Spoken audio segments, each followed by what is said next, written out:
ደግሞ የዘውዱን ምክር ቤት የሚያንቀሳቅሱት ይሄንን ግልጽ ማየት ትችላላችሁ።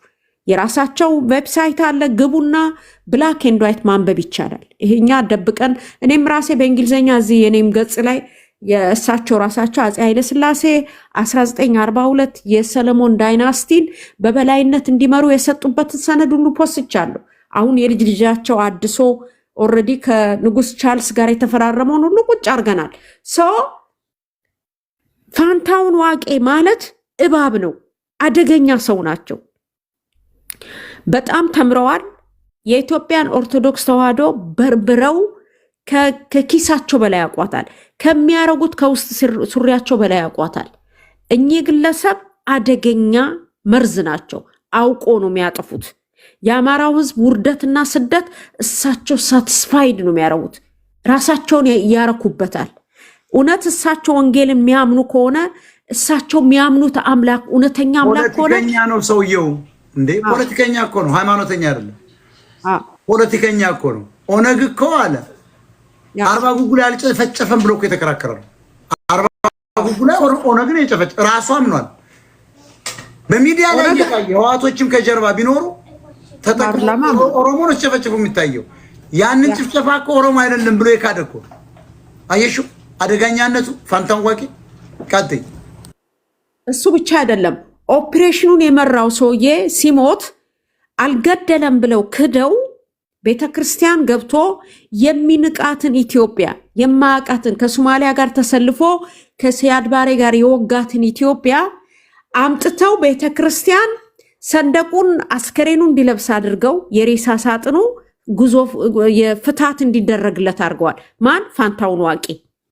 ይሄ ክደት ነው፣ ከባድ ወንጀል ነው። ፋንታውን ዋቄ ማለት ቤተክርስቲያን ውስጥ የመሸጉ አደገኛ መርዝ ናቸው። በጣም አደገኛ ያቁበታል። አርቲኩሌት ማድረግ ይችላሉ። ተምረዋል። ከዘመድኩን በቀለ የባሱ መርዛቸውን የሚተፉ ሰው ናቸው። ኢንፋክት የእሳቸው ሞዋ ብለው የገቡት ፋኖን እንበትነዋለን ብለዋል። ራሳቸው እኛን እንመራው ስልጣን አለን እኛ ብለዋል። ያ ማለት ምንድን ነው? በፋይናንስ ከእንግሊዝ የነገስታት ቤተሰብ ይረዳሉ። ያ ማለት የልዑል አስፋውሰን የጀርመን መንግስት ይረዳቸዋል። እንደገና ደግሞ ሻለቃ ዳዊት የልዑል አስፋውሰንን አባት አስራተ ካሳን ደርግ ነው የረሸኑት ሻለቃ ዳዊት ናቸው። ከአባታቸው ገዳይ ጋራ ቆመዋል።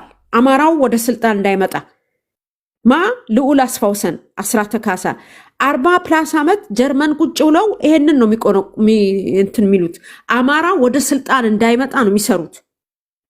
ያንን አቀናጅቶ ነው ሞዋ ተዋህዶ ብለው አማራው ምንም በሌለበት በራሳቸው በቤታቸው ጣጣ የኢትዮጵያ ኦርቶዶክስ ተዋህዶ የግል ሀብታቸው ነው። ይሄንን አማራ ማወቅ አለበት።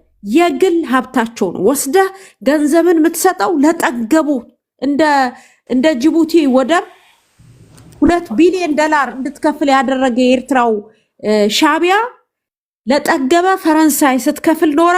አሁን ደግሞ ለጠገበ አሜሪካ በኤድ ረዳው ስንዴ በሰበሰ እያለ ዩናይትድ ስቴትስ ብሎ ዩኤስኤ እያለ ስንዴ የሚልክልህ በራስ ገንዘብ ነው የበሰበሰ ስንዴ የሚልክልህ።